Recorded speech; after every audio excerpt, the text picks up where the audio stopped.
Saturday. Garlic folk at Christmas, ice cream on Sunday.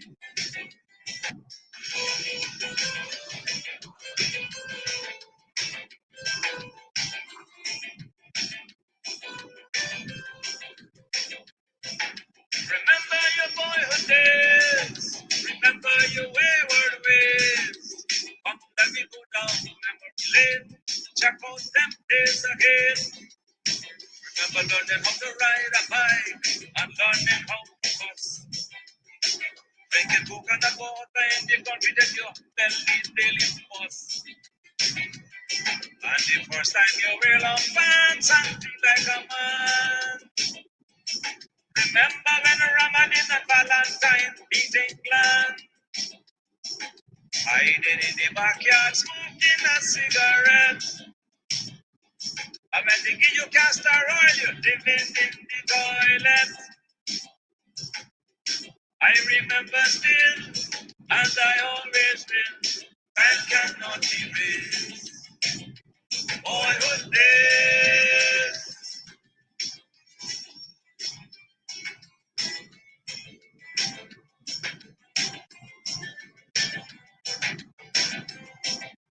Remember Blackwood by the corner every Saturday.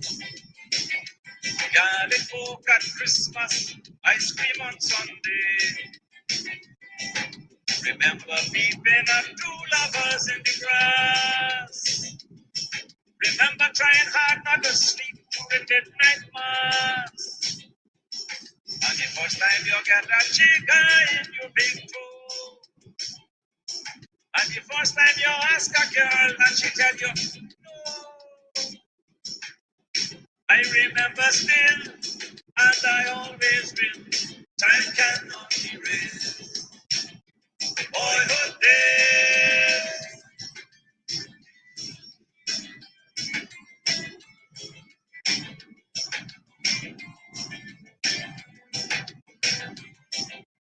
Remember how you used to lie about how much woman you kiss. Spring jump on your bicycle saddle and you miss. Coming home late and sneaking in the back door. Remember Frankie were a late cutting lake off before. Remember the first time you tried to swim and you sink. And when you fall down, they give you sugar water to drink. Oh yes, I remember still, and I always will. Time cannot erase boyhood days.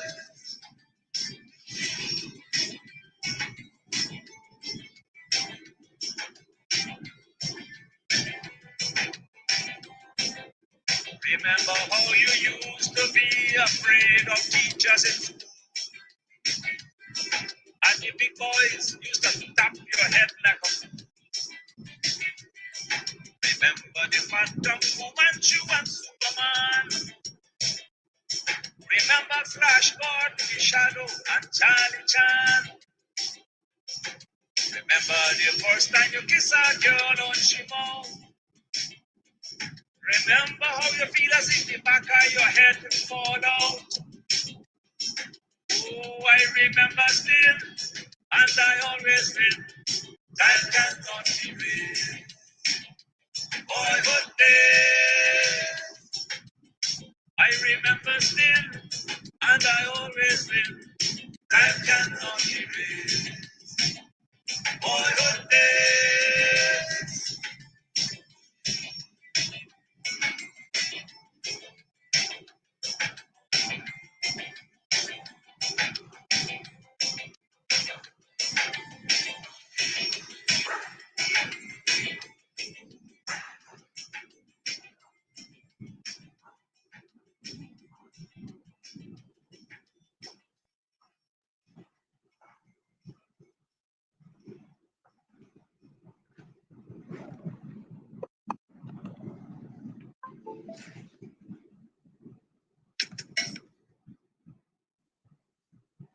I remember still what I always feel. and cannot erase. Why would this?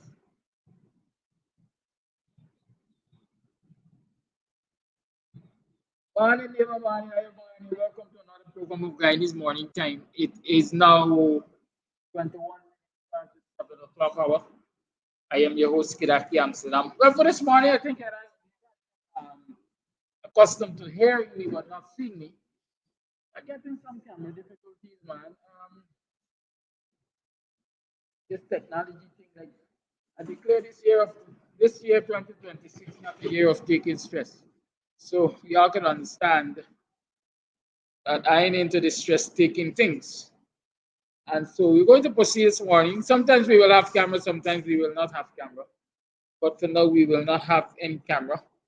It is now 21 minutes past the 7 o'clock hour. How you been? How was the weekend? How was the last night? How was the Sunday night, Saturday night, Friday night?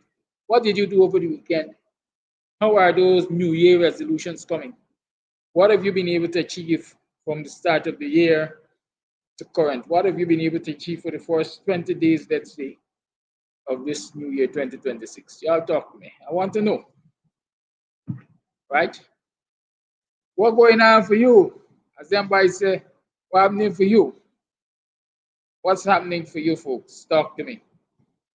Um, a lot of negative news, a lot of depressing news in the media recently. Yesterday I wanted to talk, and I still will talk about the well, it was perhaps breaking news at that time of another scandal at the Ghana Police Force Training College here. So we'll talk about that. We'll talk about the callousness of the people who are supposed to be caring, the callousness of the people who are supposed to be caring. And then we're going to perhaps talk about the fact that budget day is next Monday. So there are lots of things we have to talk about. But I can't start this week, I can't start today without playing, the thing, our national songs, at least some of our national songs. Right? So we'll start with Song of the Republic.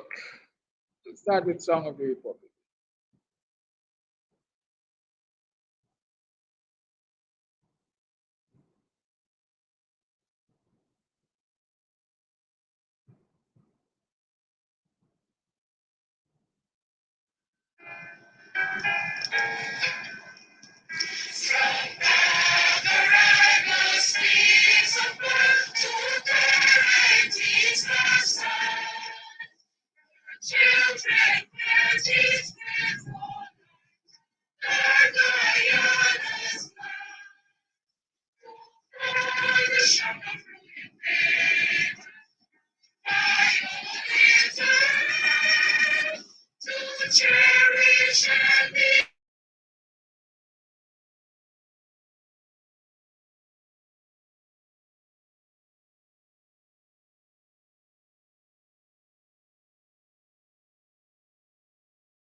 Children, teach me for Guyana's last, for the shame of pain.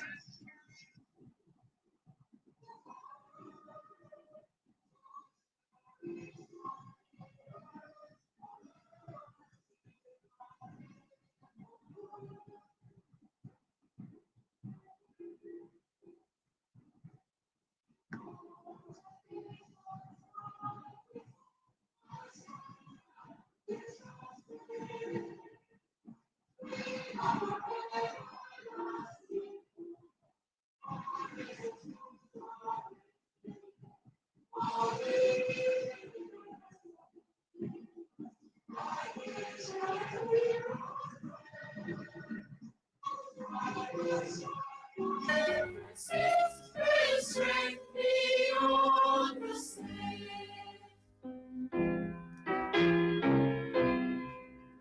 Guyana, bright of glorious fresh to faith, prosperity. Joining the universal search for worldwide community. Your people will sweat and breathe. There you are, quality. With one forever changing, great nations unity.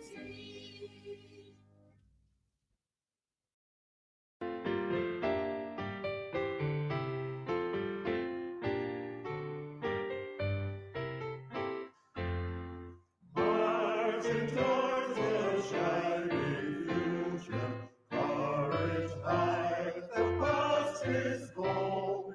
Live for coming fear and counting out the glorious summer stone. Through storm clouds dark and glory, through faith light and flash and flame, one republic of Guyana, glorify Guyana's name. Forward, forward, youthful nation, right with power, the husband's might. May his strength forever gratitude to strive, unceasingly for right. From Guyana's base comes summit, to the white star winds raise their train. Build thy people, dear Guyana, strong, united, loyal, free. My Guyana, my Guyana, my Guyana. My Guyana, Eldorado, best of all the world away. In my heart wherever I wander, memory enshrineth thee. All my hopes and aspirations, all my longings only tie everlasting bonds around us as the fleeting years roll by. My Guyana, Eldorado, my Guyana, times unfolding and for my destiny. Your redeeming, lasting splendor, for years and lost to thee. And the dawning of thy glory, o'er the long, long night is past. Oh, arise, triumphant, glorious, from the ashes of the past. Oh, arise, triumphant, glorious, from the ashes of the past.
beautiful Guyana, oh my lovely native land, oh dear to me than all the world I see was sun is round.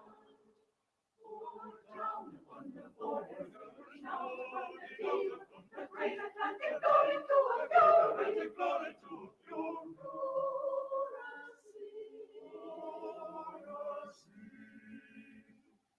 the sea, as old as new, or better in the presence as low.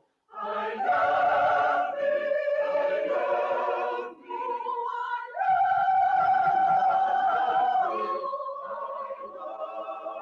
love thee.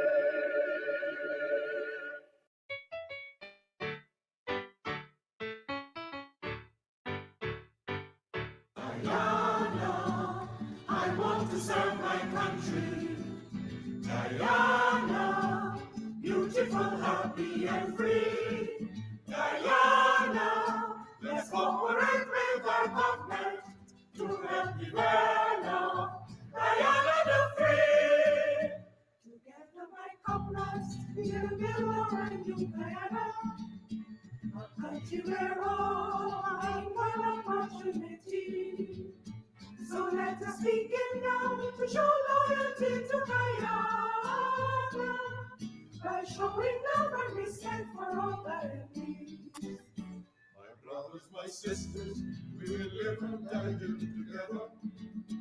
On to one people, one nation, one destiny. For harmonious living, cooperation will be forever. In work and play as we live as proud Guyanese.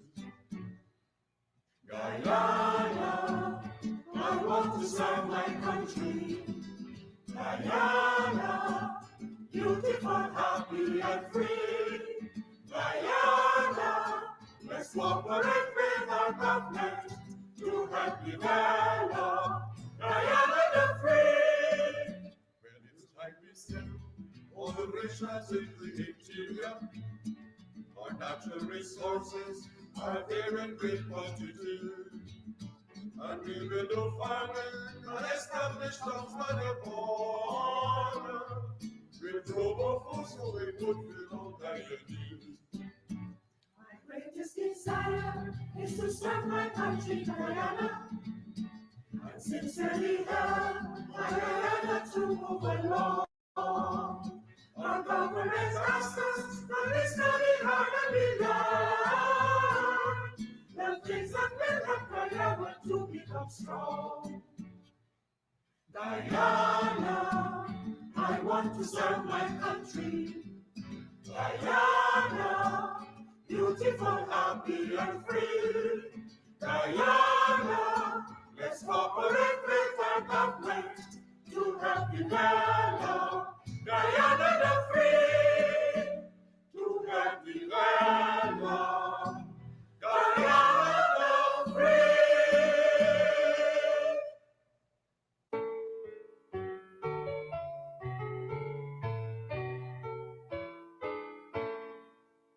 We hail the Guyana, our country, our home, from coast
Right.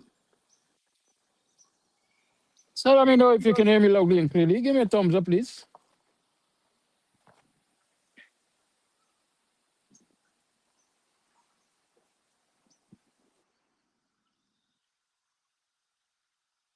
Hello? Can you hear me?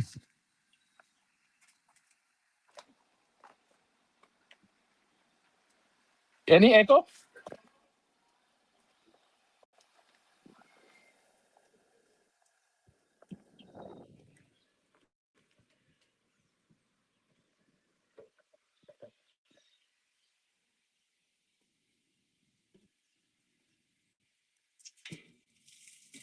Okay, good. So I'm gathering that you're hearing me loudly and clearly and you're not getting any echo. So morning again, man, and welcome to another program of Guyanese Morning Time. How are you been? Nobody didn't tell me how them been, you know. I took and I came over the weekend. I went to bed, I took a rest, and I came back to work.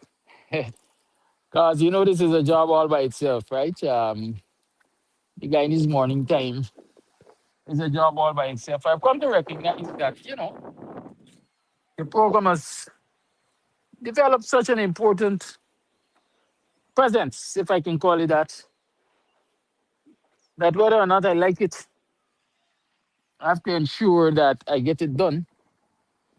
And I being me, I will always try to get it done to the best of my abilities. So it's usual, I should say, for me to fret or appear to be fretful when things are not going my way in terms of program and program quality and so on. It really bothers me. Fact is, it costs me sleepless nights, to be honest.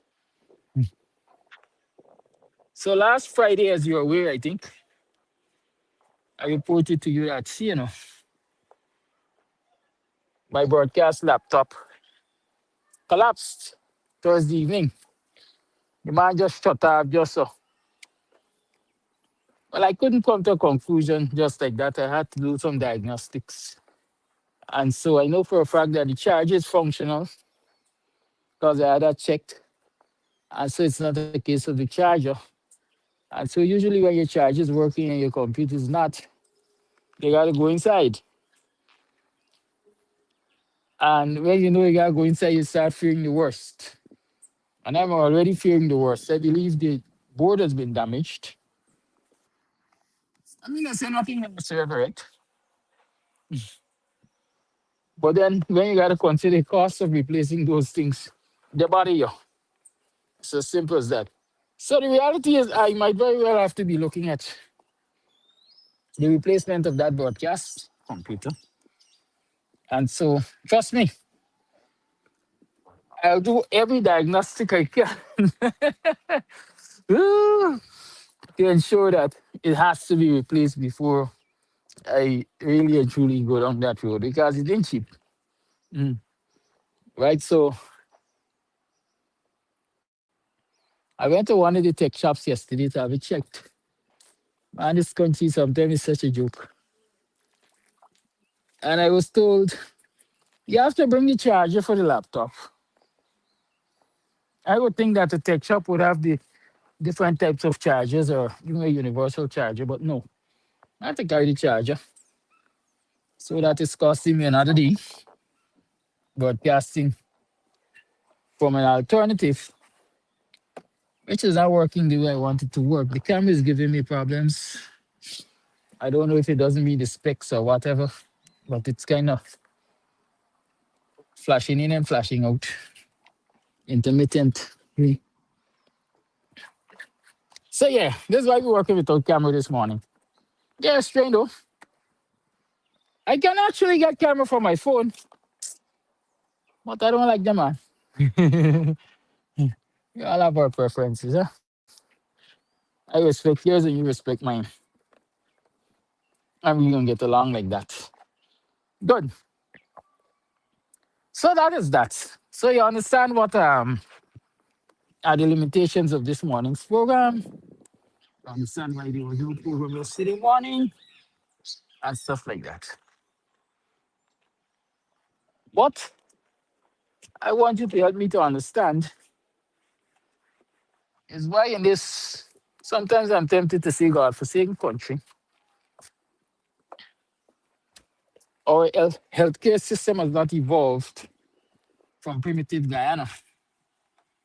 And quite frankly, I would say we should just go back to basics the way we were in primitive Guyana because I think primitive Guyana did much better than we are doing in this so-called modern developed or developing Guyana. Because from where I stand, when you were employed in certain sectors of the society in the 80s, in the 70s, in the 80s, you were employed in a place of pride and you had pride of place and you would do anything, you would go over and above to ensure that your actions pay tribute to the fact that you were chosen to be in that place of pride.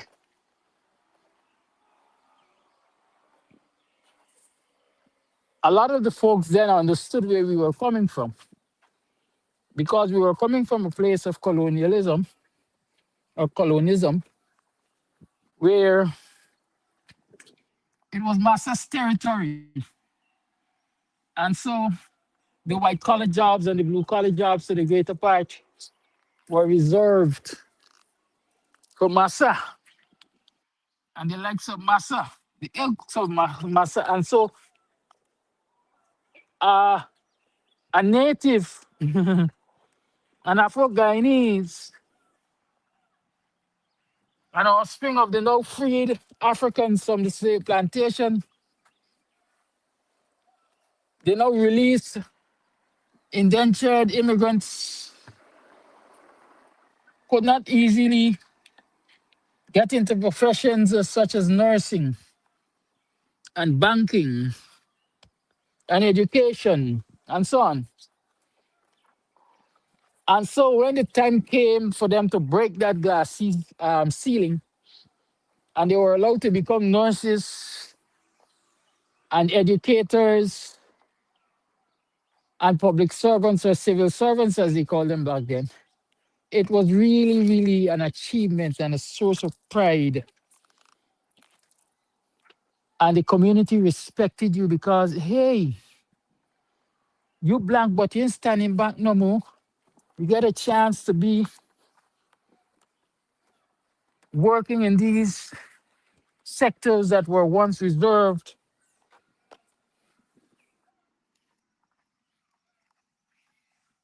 for your quote unquote superiors, those who consider themselves superior to you in the society. You are now in the similar sectors with them.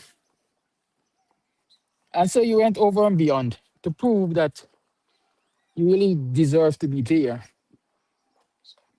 And so the nurses in the community,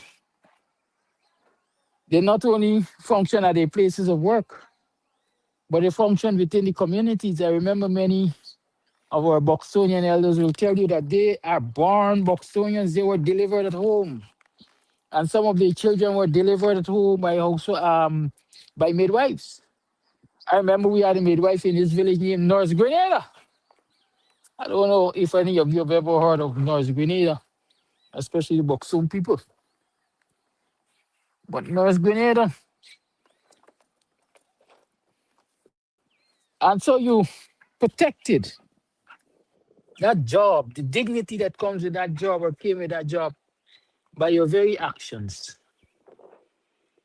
And that resulted naturally to those who you were caring for receiving a better quality of care, a better quality of service, if you will. And so the quality of healthcare that was available to the citizens of this country, I would say pre the 1990s, was of a higher quality than is available now. That's in my mind, my opinion. I know they're gonna jump out of the woodwork now to say, Kidaki, we think you're wrong because every time you go to the hospital, you used to get experience. Care and medication for me should not be conflated. They're not the same things. Medical care is different to medicine in terms of medication, what you are prescribed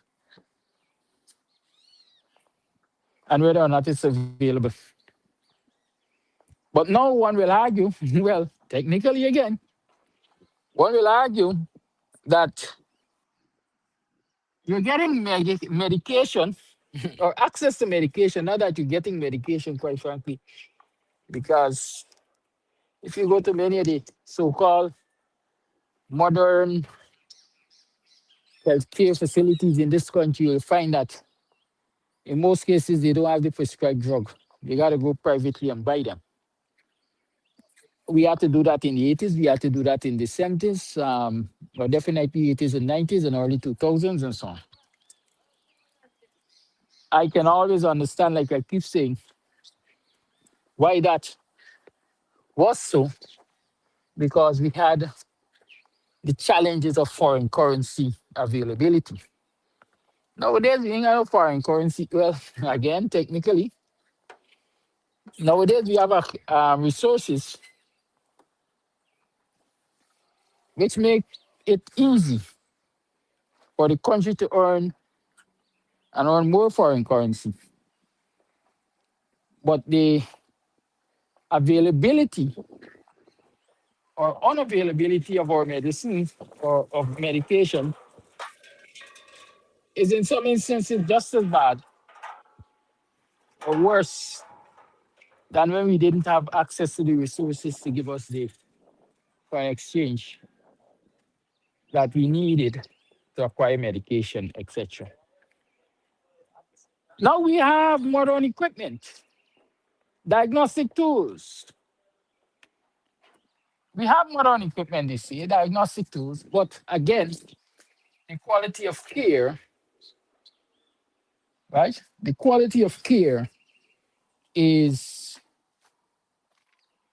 one thing. It has left a lot to be desired and continues to leave a lot to be desired. And so when you can hear that a 22-year-old mother, I don't know if it's her first child, if it's her first pregnancy, jumped through a third story building or the window of a third story building, that is the female ward, the Georgetown Hospital, third story, where you can hear that a young mother ended her life by jumping through the window. You have to ask yourself, how is that even possible? How is that even possible?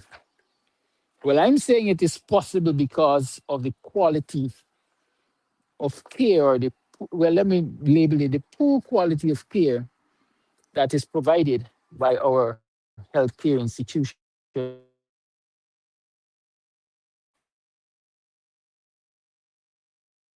among others. And I'm saying among others because it's not just the health sector that got a quality. Entity for the greater part got a quality problem. But this morning we're focusing on the healthcare. I'm saying that can happen because the quality of care is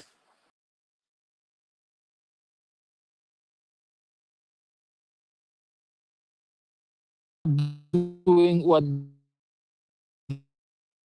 they are expected to do. Of the problem, then you will ask yourself if that assessment is actually accurate or fair. Stanley May always quote because when we start by examining examining what nurses are paid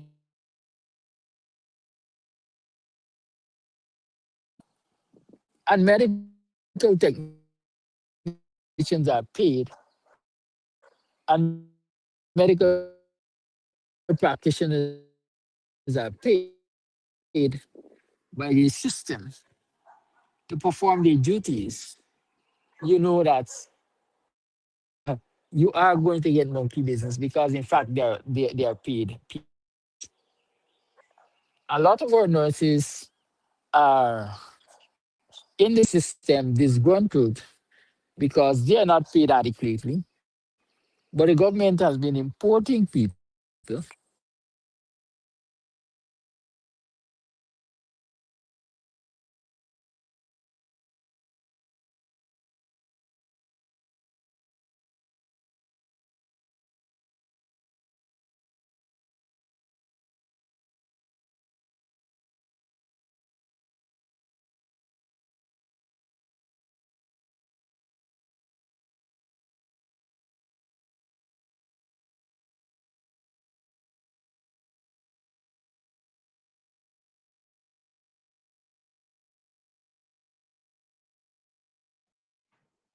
And so the problem arises.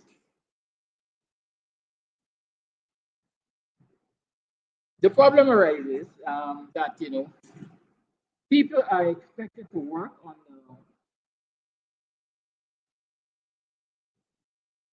conditions that are less than favorable, and so they become frustrated when they look at what they have been getting as local nurses versus what the foreigners have been getting. They become disgruntled, and so I would argue that with all of that dissatisfaction comes carefree behavior, lackadaisical behavior. I will do just enough to say that I am doing, or I will give the system what the system is paying for.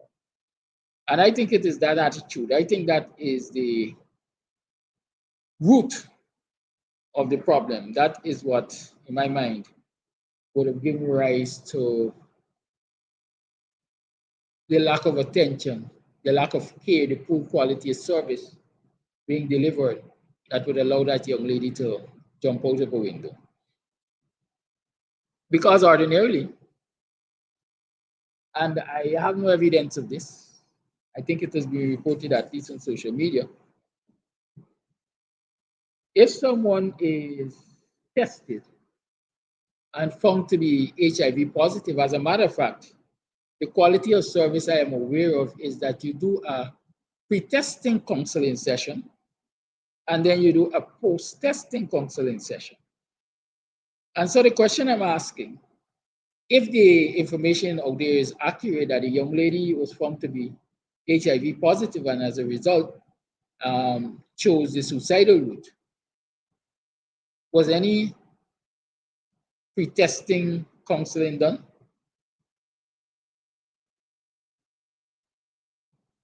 If not, why not? If not, why not? And if it was done, weren't there indicators? Weren't there indicators that a positive result is going to impact the individual in a certain way? Weren't there indicators? And if there were indicators, what systems were put in place to mitigate the situation once it was done, once it was found, once the test was carried out, that this young lady was HIV positive? What systems were put in place? And if no systems were put in place, why no systems were put in place? Because obviously what I'm seeing is that definitely no systems were put in place. Because I understand from the time the young lady found out her status, she started behaving erratically. She started behaving erratically and was simply placed on a bed by a window. So in other words, is you want there dead. We're gonna give you the opportunity to kill yourself. Just jump out the window if you want, man. Right? Not by words, but by deeds. And so this young lady, from all information, was admitted to a ward, placed on a bed next to a window, and left alone. She wasn't shackled. She wasn't sedated. She wasn't shackled. She wasn't sedated. In other countries, and I hope I'm right, because I've not lived in other countries, but I've paid attention to what happens in other countries. This state would have been faced with a serious lawsuit. The healthcare facility would have been faced with a serious lawsuit. Those who were responsible for her care would have been faced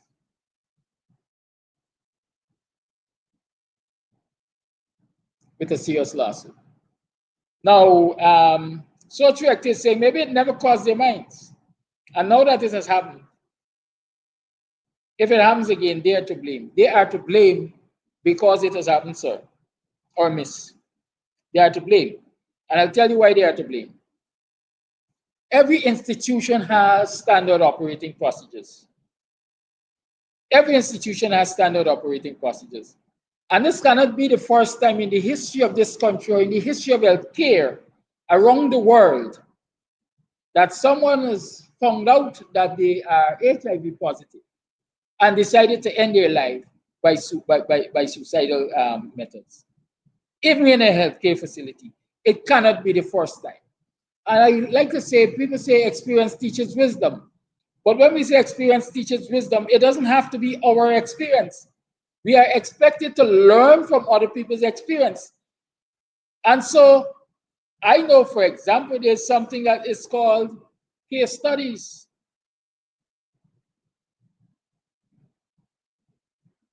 Case studies. And I'm sure if I were to search for case studies around the world where HIV positive individuals chose the suicidal route to exit the world, even in a healthcare facility, I'm going to find quite a few. So don't tell me about they didn't know, they didn't mind, they didn't think about that. What are the standard operating procedures for dealing with somebody who has just found out that he or she is HIV positive and has started to behave erratically? You got to get a procedure.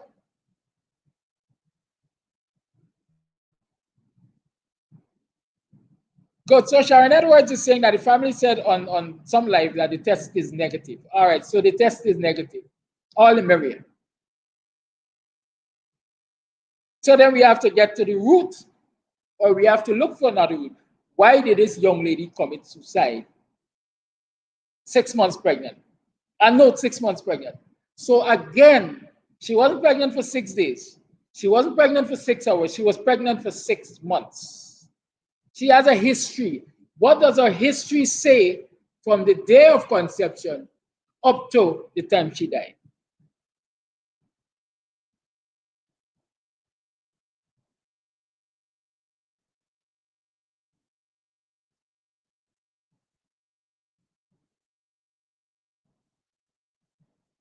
Cecile is telling me, Mr. Amsterdam, information wrong. The woman was not by the window. She was in the middle of the ward between two other beds. At the end of the day, Cecile, the question is, why wasn't she sedated or why wasn't she shackled? Can anybody explain that?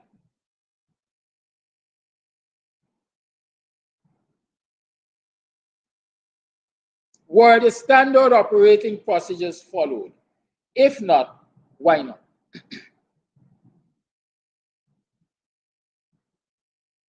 Now we know the minister and everybody gonna go to the family and they're gonna shed crocodile tears.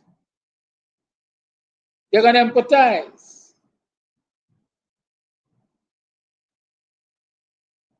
Right? All that they're gonna do. But that doesn't bring back the young lady to life. That doesn't erase, as I want to say, the stigma that is left for the family and whoever her survivors are.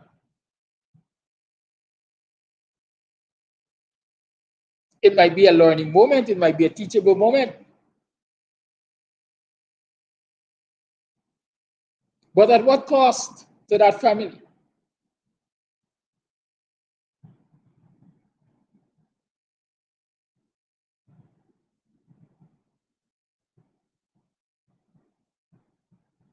people who are tasked with healthcare in this country, like I said, we can't only look at the nurses, for example, and the medical technicians and the EMTs and the doctors and so on. We have to look at their conditions of work and whether or not the conditions of work allow them to be the best that they can be and to give the highest possible quality service that they can give. And once we start to think of that, we have to turn our gaze to the government. Nurses deserve better in this country. Nurses deserve better conditions of work in this country, conditions of work that will help them to see real value in their services and to have them want to give more. How are we going to get that? I don't know. But I know it is needed if we are going to live the quality of service. Listen, I read a post on social media last week.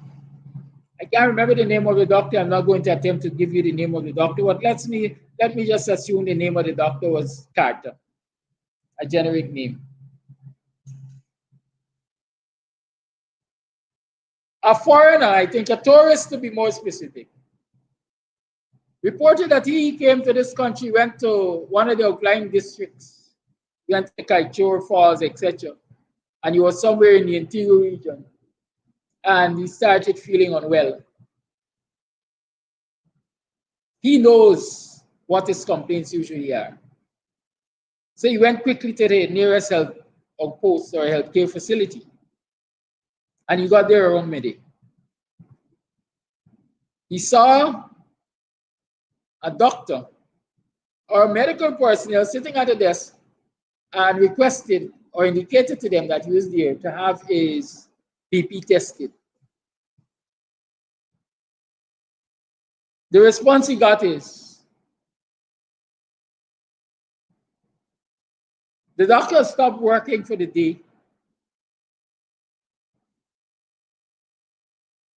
Those people who are on the bench there, those are the last persons the doctor will see for the day. I hope I'm remembering the story clearly. You have to come back, or the doctor stop working for this section of the segment of the day. You have to come back after 1 or 2. So he repeated to the person, I'm not feeling well. I would like to have my blood pressure checked. Like you hear me. Like you hear me. The people on the bench, those are the last set of people the doctor will see for this period. You gotta come back. So the man basically is saying, I gotta come back to have just my blood pressure checked because I believe that that might be the problem. In short, he was told to go about his business. But before he left, he asked the individual, could you say what your name is and your designation? And was told, I am Dr. Carter. Like I said, I'm not sure about the name. I just made up that name. I'm Dr. Carter.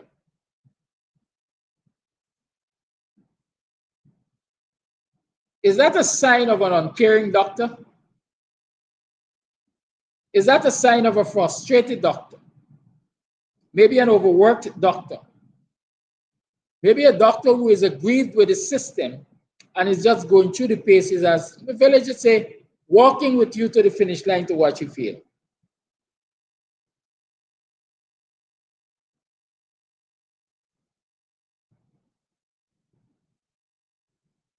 I don't know what your assessment of the doctor is. But in that situation, I will say the behavior of the doctor is definitely a symptom of something not being in order with the healthcare system. That is just a symptom.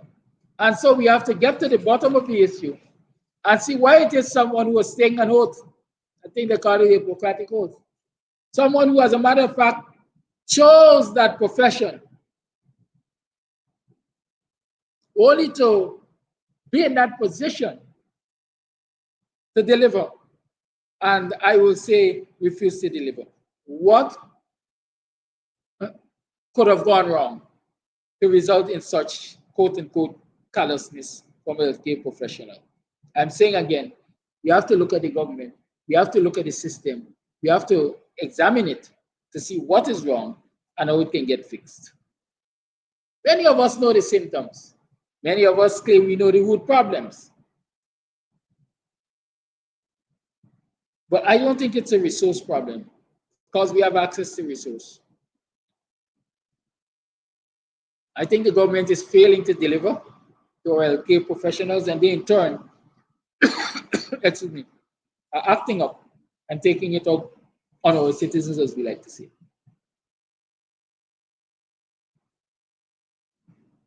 Yeah, you know, Cheryl Glenn say, yeah, doctors took an oath, and so the PF is wrong. Yes, doctors took an oath, and doctors are human beings too.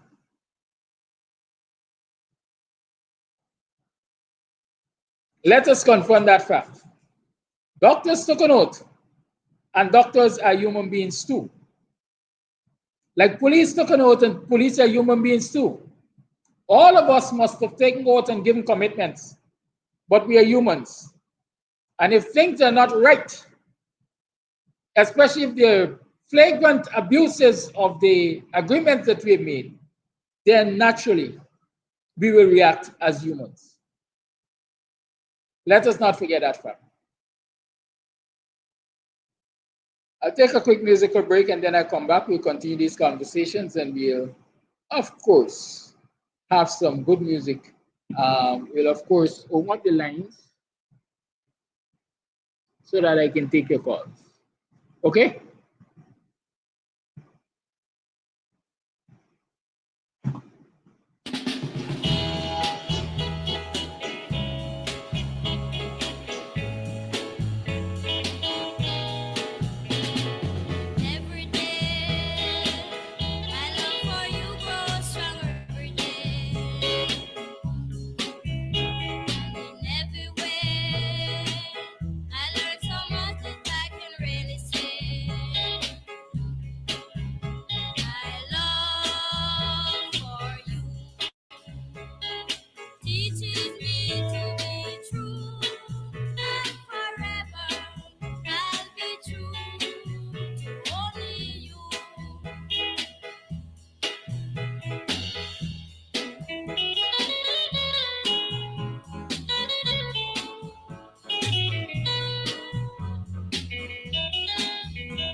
Every day, my love for you grows stronger.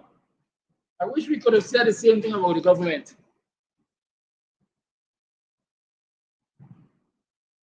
I wish we could have said the same thing about the government. It would be such a refreshing thing. The Lord has love for the citizens.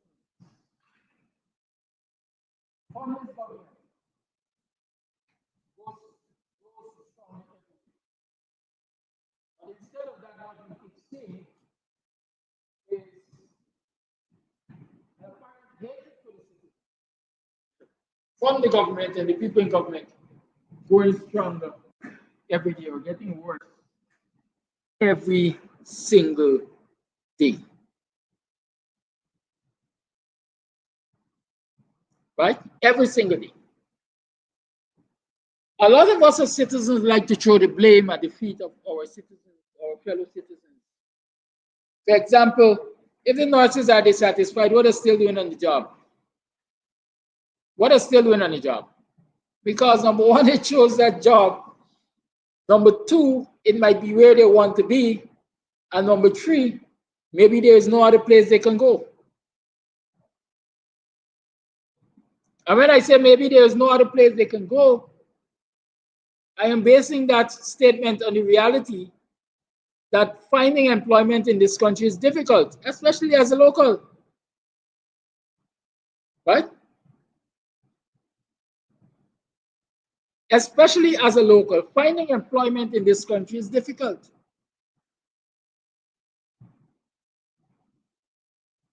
And leaving this country might also be difficult.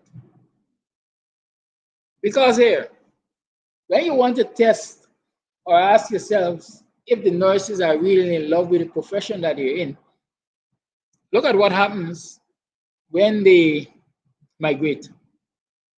They get the opportunity to leave the shores of this country. They're beat out, as we like to say. And next thing you see them 2 mornings after, or shortly after, you see them on social media, and they're telling you that they're still employed in the profession. They're still nurses, but they're having so much fun being nurses. They're so proud of being nurses. And they're so highly rewarded as being nurses. I'm sure we have a few nurses on the program this morning who are overseas based and who are perhaps working there and are working overseas also. And so they have had the experience of both places, and they therefore have something to compare. They have something to compare. So in many instances, it's not a case of people not wanting to do the work, or people not loving what they do. But in many instances, is the conditions of work have made it burdensome on them, and so they're not enjoying what they intended to enjoy in the first instance. And that, like I said earlier, doesn't only affect the healthcare sector, it affects also the education sector and other places. I met a young lady the other day who years ago, about some 25 years ago perhaps, influenced, more like 30 years, to join a teaching profession and really make it a career. I met her the other day. I went to the bank, and she saw me. She said, "Mr. Amsterdam, how you do?" I said, "All right, girl." She said, "You know what? When you miss me, I'm gone." I said, "You mean you're gone?" Well, I know our relatives are overseas and so on. She said, "I'm going to the States. I've taken early retirement. And so I'm leaving." Oh, you make your decision. Mr. Amsterdam, I had to make that decision for my own mental health. The education system now is a muck.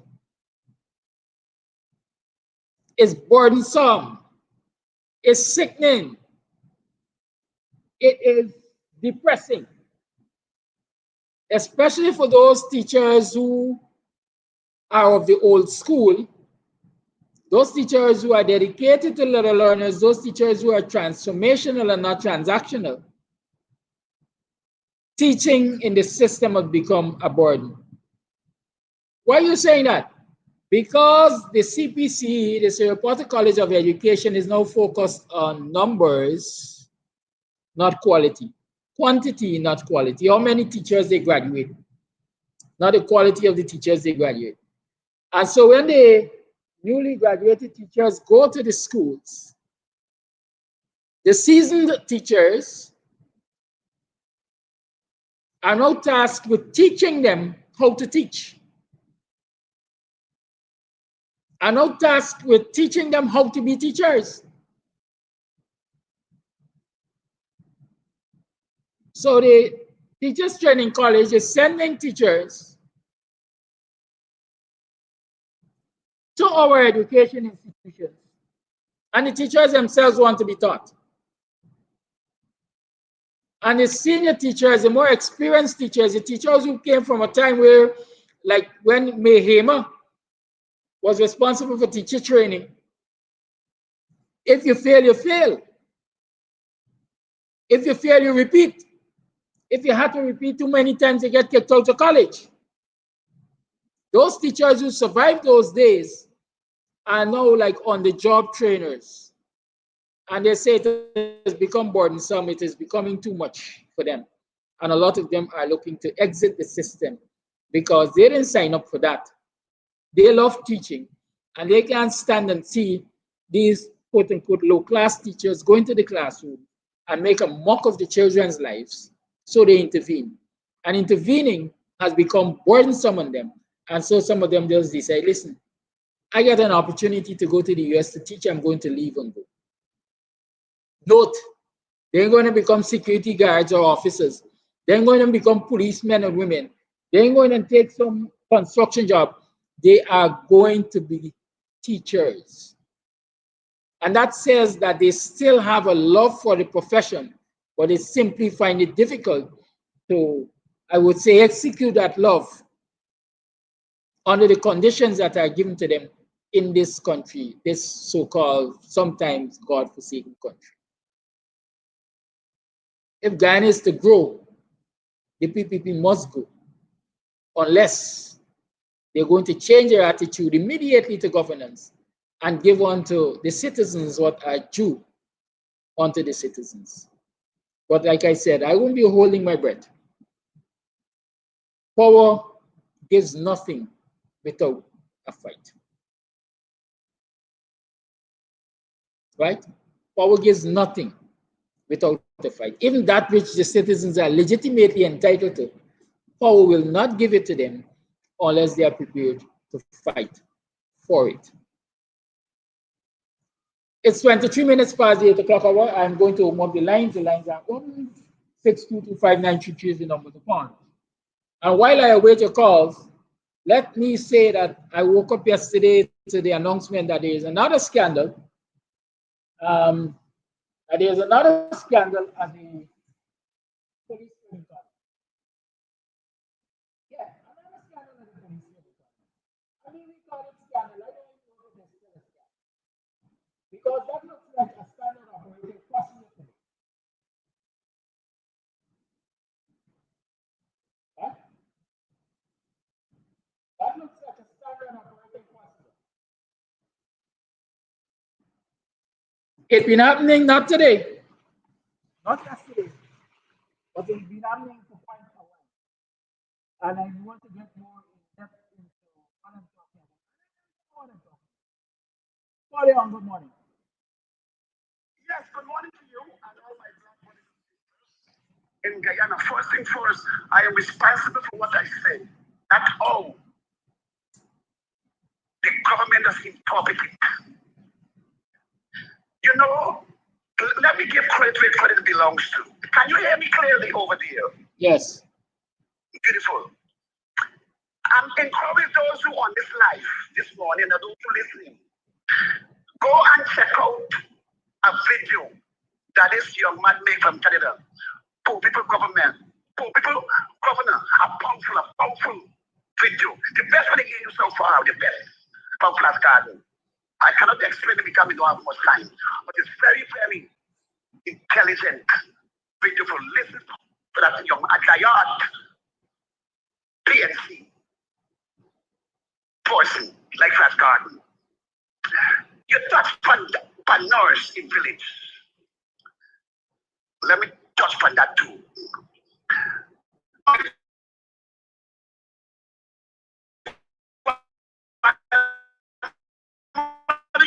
Son, I want him to say, Nana, why you are my grandson? She said, my daughter told me that you is my grandson. Why? Because I born home. That's why she just always called me. I know, she know that as long as you're born home, you 100% belongs to your mother, your father. Growing up, in the village. We have a nurse and nurse stands. She was our village and other village around neighbor's village go around and deliver. And I made her understand that she never charged you. She always said, bless me with something today. Bless me with something today. That was our time growing up. Nurses used to do that. Move on, Flash. I want to mention something. Let me remind my black brother and sister the word of God. Fear thou not for the ears. Just so you see today, we see them no more. God tell this guy wife, God give her a dream for tell your husband, don't be a part. Tell your husband, don't be a part to crucify Jesus. Hand him over to them. Let the blood be on their shoulder. And God makes you remember that dream and tells your husband. And he did exactly.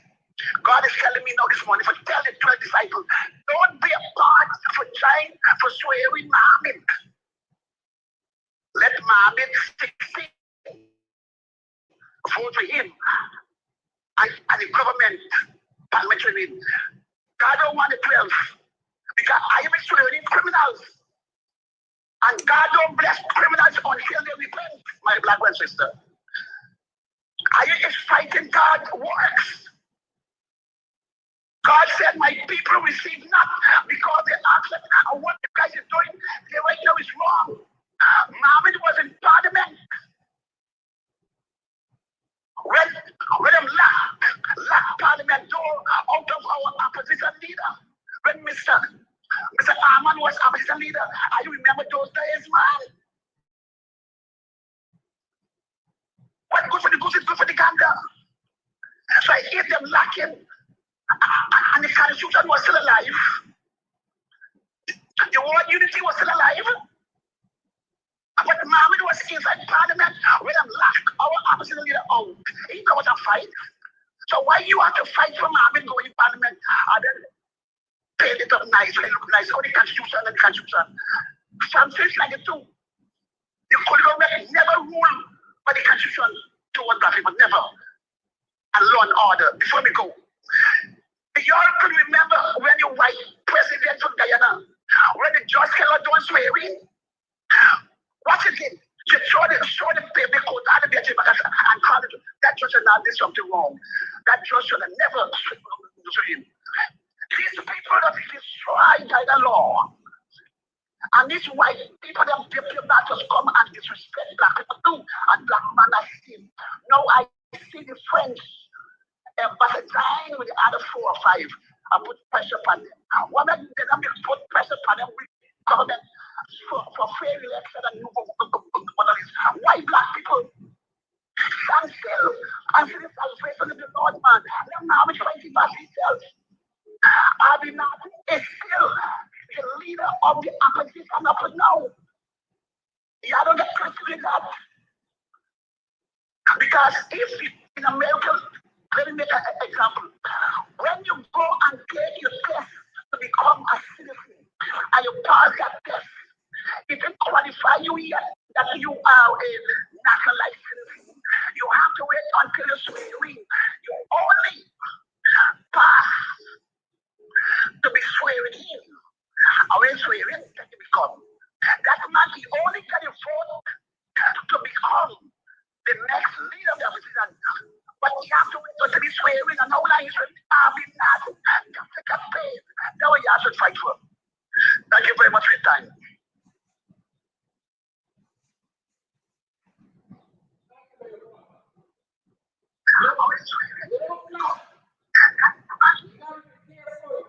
Before we start treating you like a false prophet. Right? I don't want to consider you a false prophet. Be careful when you using the Lord's name that God tell you this and God tell you that. And don't be guilty of blasphemy. Okay? Do not. Just understand this. And I'm going to repeat it.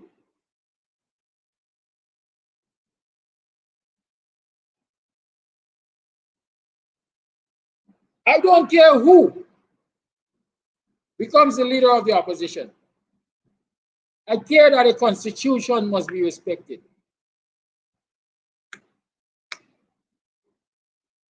And from where I am, sitting right now, I don't see the constitution being respected. And if Flash is going to say, you know, I don't fight up with Mohammed and swear your name Mohammed and so on for leader of the opposition and so on and so forth. Flash, you too can become a part of the problem because you will be complicit in the disrespect and the disregard for the statutes of this country. I can't sit here and say who will be the leader of the opposition. I can sit here and say it's likely that a parliamentarian from win will support a person of their choice who perhaps is likely to come from among them. But in this country of ours, nothing is over until it is over. The APNU was convinced that none among them was going to vote with the PPP in the no confidence motion. They were convinced. Many of us outside were not convinced, but they were convinced. They were convinced that Charandas wasn't the man. But when Charandas was asked, he said, yes, yes, yes. Right? Yes, yes, yes. And who knows? Maybe Azruddin Mohammed, as he reports himself as the presumptive leader of the opposition, might be faced with a similar situation whenever the day of voting presents itself. I would say rather earlier than later. It is long overdue. The meeting to elect the leader of the opposition is long overdue. Let me explain this to y'all. I don't deal with emotions. I can be an emotional person when I want to be emotional. But I deal with logic. And I look at what is before me. Monday's budget day. Who from the opposition or who represented the opposition in consultations with the government as the government was crafting the budget? Who? Traditionally, it would have been the leader of the opposition who would have been invited to consult with the government.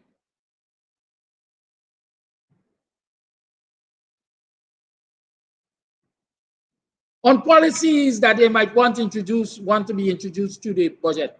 Not to say that after consultation, the government was going to, be inclusive. There's no guarantee about that. But traditionally, there would have been consultation, and that consultation would have been by the leader of the opposition and team. No leader of the opposition, no opposition consultation. Monday budget is going to be presented with the opposition not having one single letter as an input into that budget. The people that the opposition represent not having one single minute with the minister crafting a budget that will affect their life. Good morning. Are you calling for the program?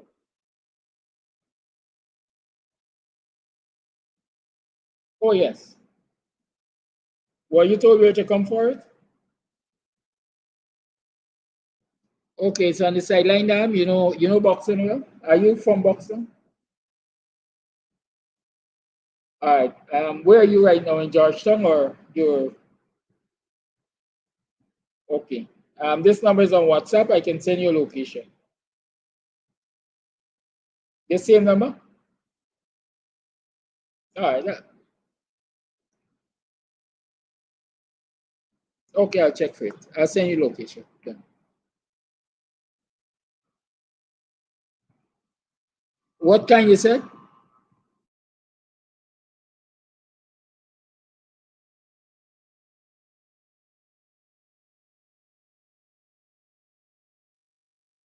Yes. Right, so no consultation. The people who are going to be impacted by this budget, the people who voted for the opposition, They had not a single representative to sit there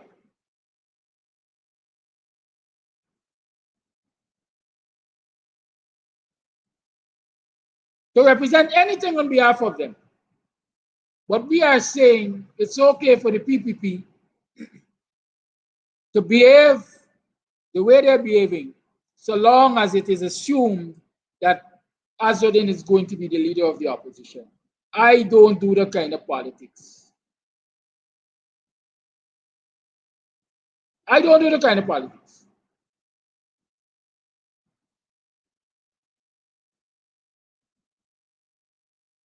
Right? And so those who want to do the kind of politics, good for you. Good for you. But I ain't doing the kind of politics. I stand on the Constitution. The Constitution says that there should be a leader of the opposition. There should be a leader of the opposition. Whatever happens in the presence or during the tenure of the leader of the opposition happens then, and we can hold the leader of the opposition accountable for that then.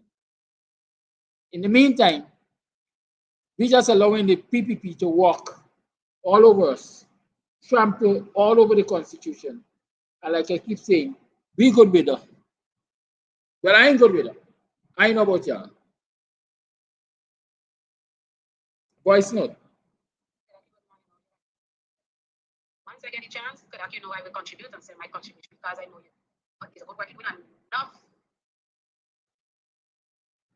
freedom fighter is doing for just for the children future. But you see, I doing 2 jobs, so you know, because sometimes I can't go on you live. Today is my day off, but it is so disgusting what's happening in Guyana. And Guyanese people, y'all need to wake up and understand what's going on. Y'all need to protest for a new voting list or election. All this will happen. When you go on social media, some people say, oh, the government should look into this, look into that. The government, no, blood got for shed in all kind of corners. A lot of dynamicness over, boundary with the dynamicness. But when it's enough, the Almighty take over, you know. But we, the people, them so-called, people have called them so-called, will organize service with Ali.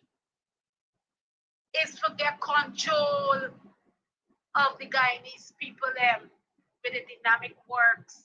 That's what blood got for shed all over. From the time with Adriana, virgin blood, get sacrifices. See how much thing happening even with the family, with the child. You got to keep talking about that. So the demons of the wickedness with this government doing, and all who are polling it, they must know that they're going back to them in some form of way. Guyanese need a lot of prayer. It's so disgusting. People want to come together. It's so disgusting, so disgusting. This is over boundary with the dynamicness. People need to open their eyes and see what's going on. People need to open their eyes. This is over boundary just because of the oil money. When the oil money should supposed to go into each Guyanese house. Y'all can remember the time when Burnham used to give every household money, and it wasn't oil money. At that time, whatever money they used to get was enough money could able to maintain them children. What about the oil money? They're taking the oil money for doing a lot of dynamicness. Y'all need to understand what's going on, and then people will organize themselves for car service. With Ali, it's y'all making the demons manifesting more with the young people in Guyana. People ain't stupid. How much people are living with all kind of thing? People in high position living with all kind of thing with taxpayer money. Guyana need a lot of prayers. Because every time I get a chance, I will continue to send my contribution because I would glad if everyone could able to help out. That we know what's going on in Guyana. If everyone in the diaspora could help out to send to all the social media that is fighting against this evil dynamicness happening in Guyana. Save our children's future.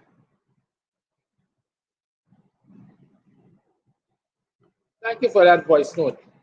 It is now 20 minutes to the 9 o'clock hour. We're still tuned to the Guyanese morning time. I am still your host, Kidaki Amsterdam. Right? Let many of us are happy, to partake in the blame game. The only people that I think should be blamed right now for the current situation is the PPP for trampling on the Constitution.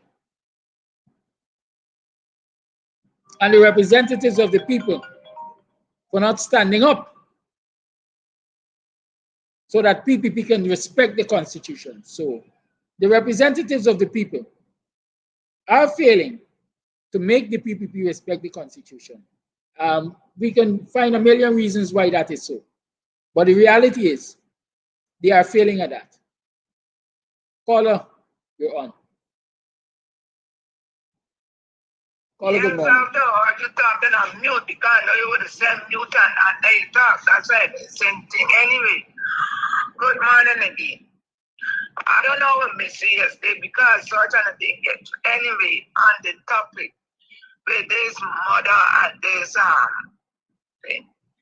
So many things come up there in the thing. You have to know the persons, the nurses who are involved, who are working there.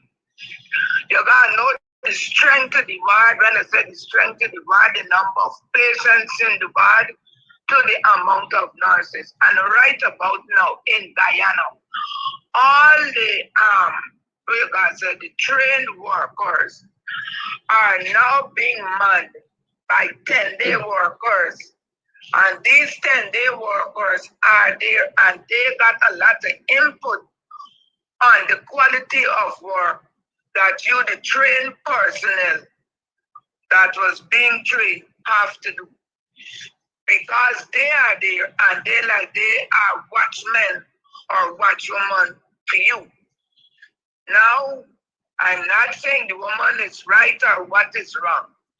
But there are some people when they go to the hospital, they may not carry the truth to the hospital. Now you got to know the level of person who you're engaging with. A woman in pregnancy, hormones are all over the place. And the slightest thing you got to know who you got in front of you as a pregnant mother.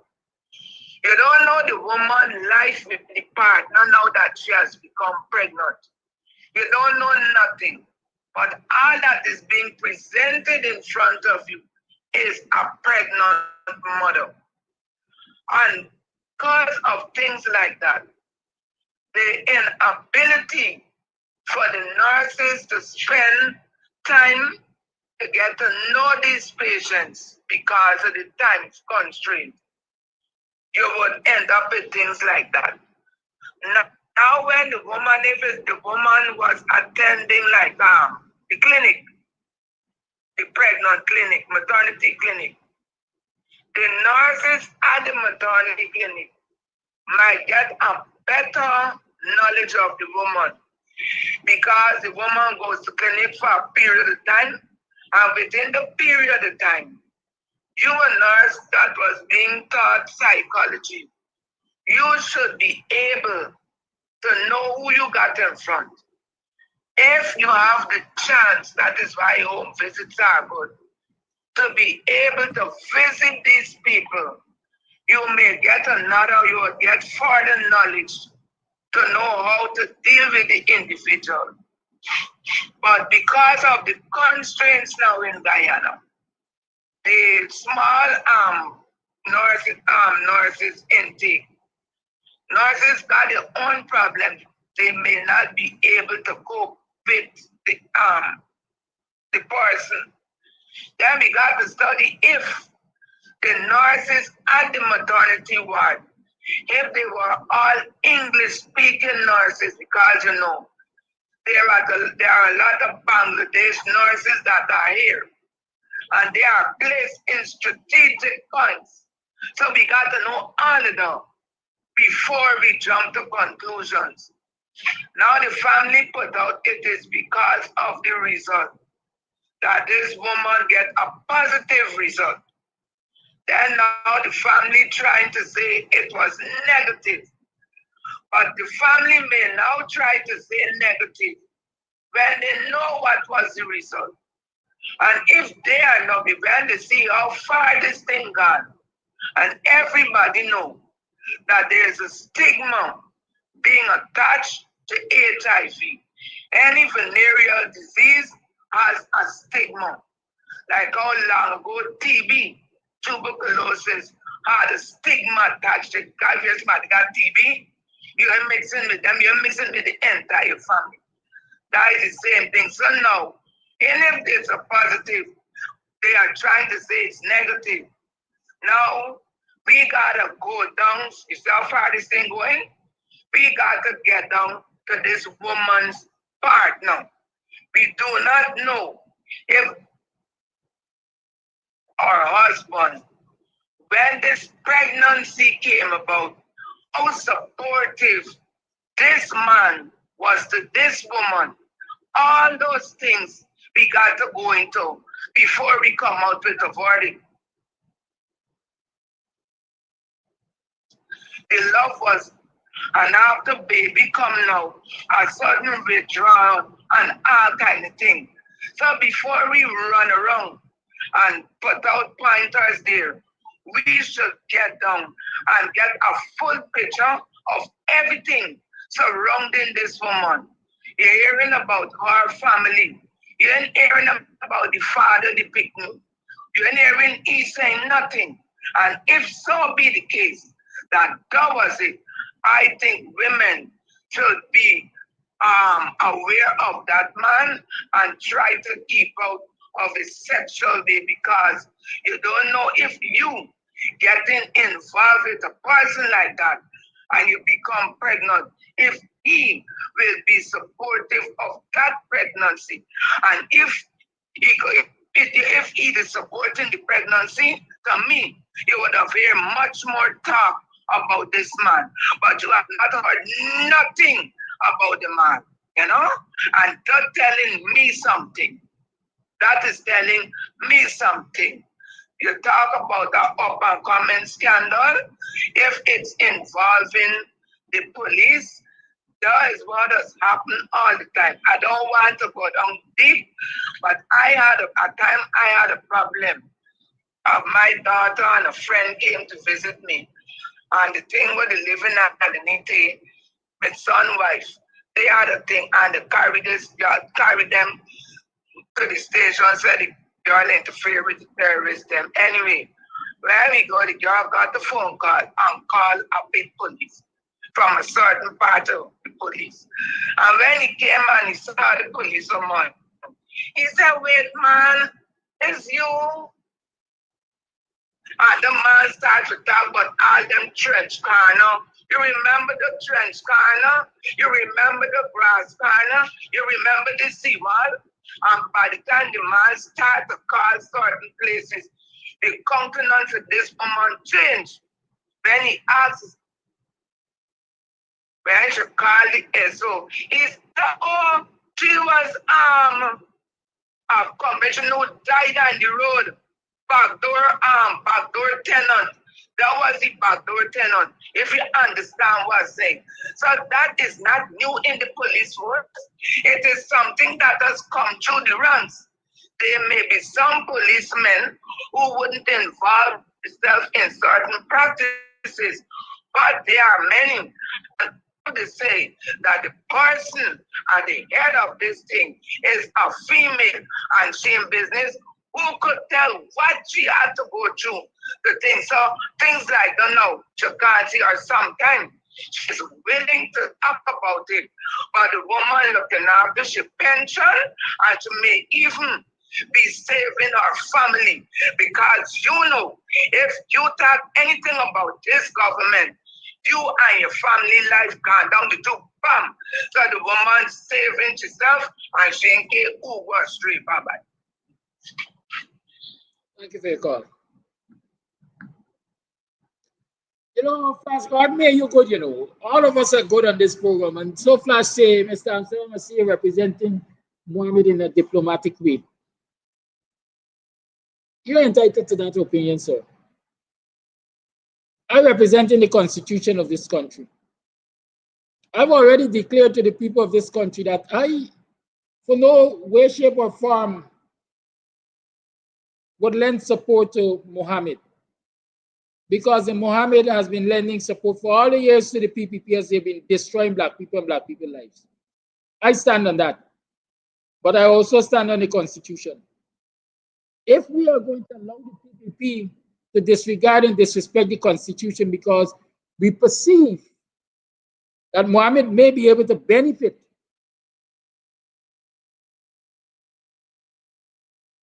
then we are duplicitous. I think that's the word I want to use. We are duplicitous. We kick the goalpost when it suits us. We don't insist on one standing goalpost, regardless of who the players are. I mean, people have come to accept that as politics, but that for me is not nationalism. That for me will not allow this country to grow into what it truly can be. And that is where my fight is. We have to have respect for the Constitution. But Yusuf Wayne wrote a letter recently, I missed it. And he said he has already consulted legal minds and he's prepared to go to court on the abuses of the PPP. 100+ year man who has served this country politically and otherwise has just issued that letter.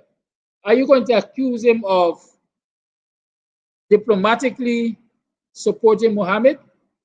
Or will you recognize that he recognizes that the Constitution is being disrespected and disregarded, and he's saying that somebody has to stand to represent that Constitution? I ain't got none to gain from defending Mohammed. I'm not a paid agent of anybody. I don't even know if I got anything to gain by defending the parliamentarians in general. But I know I have things to gain if I defend the Constitution of this country, because I will live in a law-abiding country and I will know what the criteria is to benefit from the resources of this country, for example.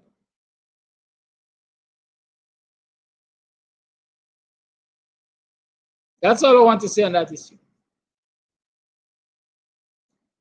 We have 7 minutes to the 9 o'clock, or we can take another call or play another voice note. Let me see what we have. We have a voice note. Let's play.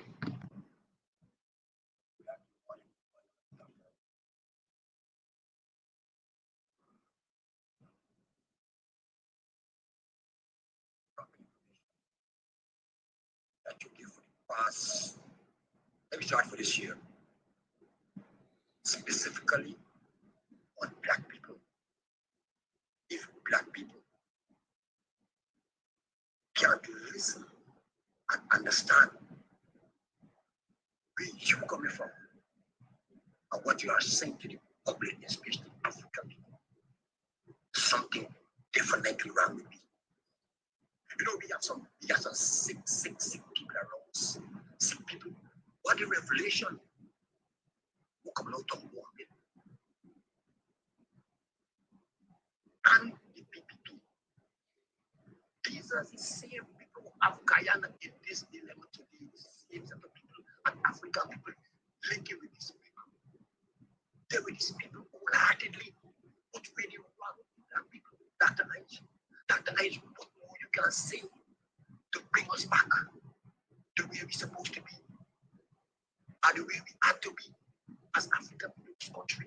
What is really going on with black people in Guyana? It's a shame and disgrace to see what black people taking or black people falling for in this country. But you know, Mohammed, Mr. Mohammed, God black man, you didn't left for God black man, dog. You didn't left for say that. I'm sure you must get enough for them. Them a dog. Come on, bro. That is Mr. Mohammed voice.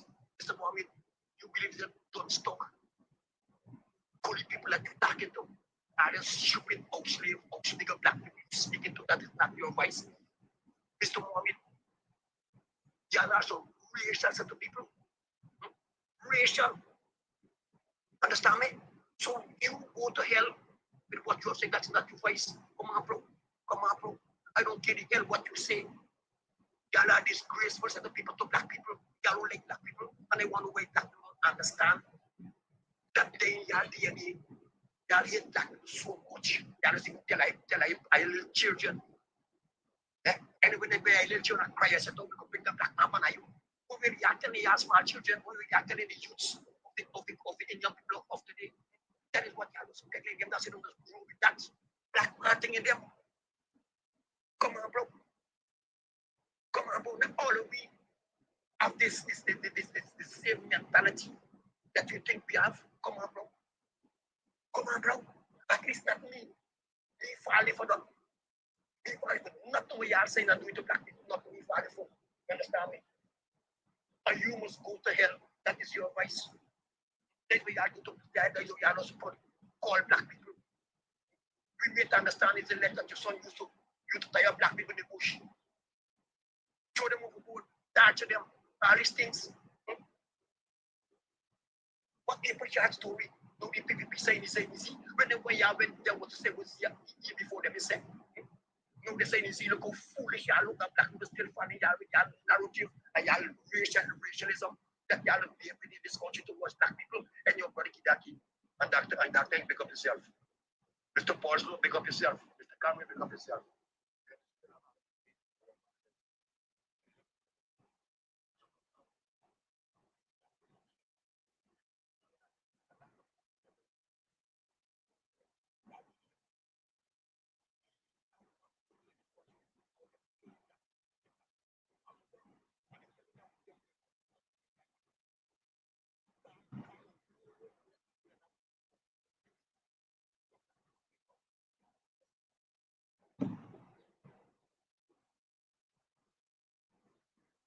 It's 2 minutes to the 9 o'clock. However, you are still tuned to the Guyanese morning time, but it's time, it's approaching that time for me to go.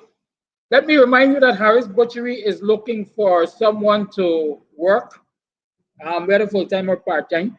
You can call 609-7168. 609-7168 if you have an interest in doing some butcher work for Mr. Harris, part time or full time. 609-7168. Call Mr. Harris on that number and make the arrangements. Okay? 2 minutes to the 9 o'clock hour. Let me leave you with one of our golden oldies selection. How about a lonely night? No, I'm really worried over you. So let's play Worried Over You and wish you a wonderful day. Wish you a safe day. Wish you a productive day. And pray to God that tomorrow I have a better access to cameras so you can see my smiling face, my usually handsome face. Have a good day. And hopefully I have left you with a smile on your face.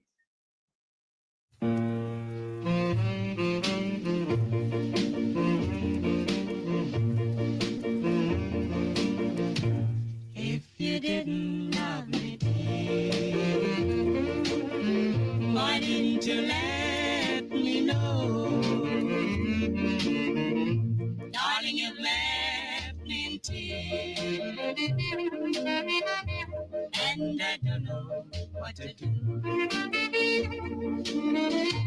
I should have known from the start that you're not meant for me, that you would break my heart and leave me here in misery. Ever since you left good night, my heart is aching for you. There's nothing I do that can be right, 'cause I'm worried over you. If you didn't need my care, why didn't you let me know? Darling, I just can't resist to tell you I don't know what to do.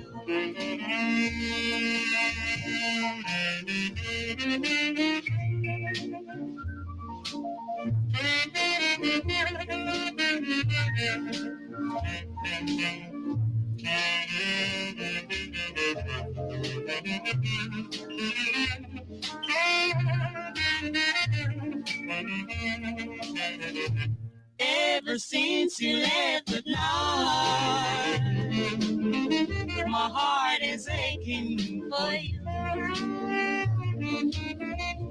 There's nothing I do that can be wrong, 'cause I'm worried over you. If you didn't need my care, why didn't you let me know?